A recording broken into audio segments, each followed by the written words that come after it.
5 मंत्रियों के साथ कोरोना संकट काल में मुकाबला करने वाली शिवराज सरकार के सामने चुनौती है मंत्रिमंडल विस्तार।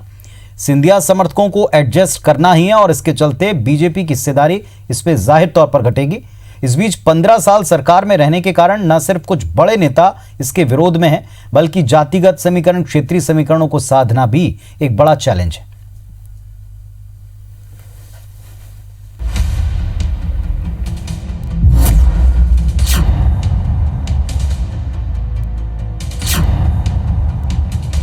आपको कितनी उम्मीद है?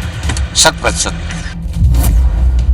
ये विंध्य क्षेत्र से आने वाले बीजेपी के विधायक केदार शुक्ला हैं, जो मुख्यमंत्री शिवराज सिंह चौहान से मिलने के बाद खुलकर मंत्री पद के लिए अपनी दावेदारी जता रहे हैं।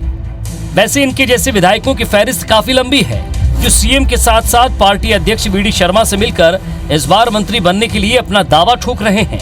इसकी कई वजह भी है।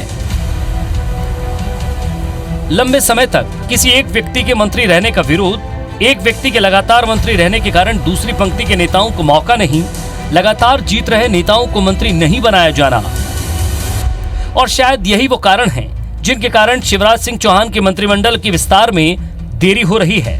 जिन बड़े नामों का विरोध हो रहा है उनमें पहला नाम राजेंद्र शुक्ला का है, जिनके खिलाफ विंध्य के ही केदार शुक्ला और गिरीश गौतम हैं।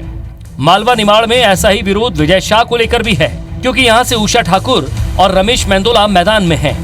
बुंदेलखंड में गोविंद राजपूत के मंत्री बनने के बाद गोपाल भार्गव और भूपेंद्र सिंह के बीच मुकाबला है। रायसेन से सिंधिया खेमे के प्रभुराम चौधरी का मंत्री बनना तय है।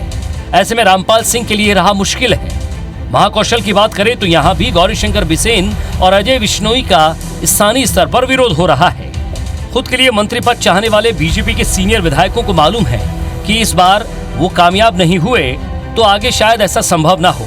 हालांकि संगठन सब कुछ सही होने की बात कर रहा है। ये मंत्रिमंडल का विस्तार जल्दी होगा।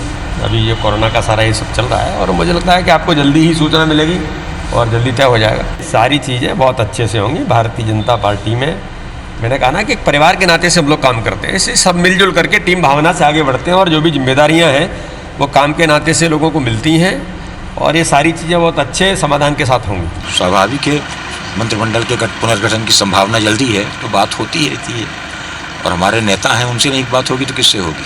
संगठन उचित ही करेगा। आपको कितनी उम्मीद है? 100%।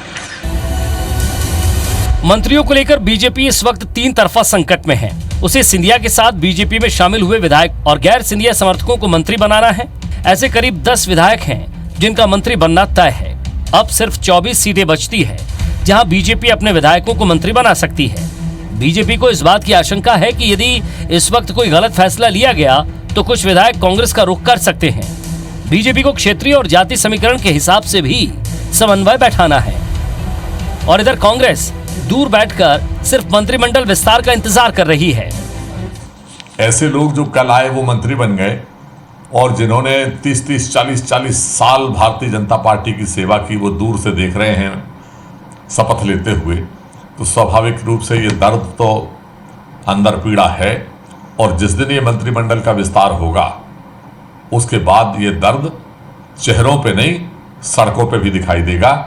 जाहिर है मंत्रिमंडल विस्तार में इस बार 24 सीटों पर होने वाले उपचुनाव की छाप भी साफ तौर पर दिखेगी, क्योंकि बीजेपी की सबसे बड़ी चुनौती ज्यादा से ज्यादा सीटें लाकर खुद को मजबूत करने की है, जबकि कांग्रेस की निगाह बीजेपी के उन असंतुष्टों पर है जो मंत्रिमंडल विस्तार के बाद सामने आ सकते हैं। सुधीर दंडोतिया, IBC 24, भोपाल।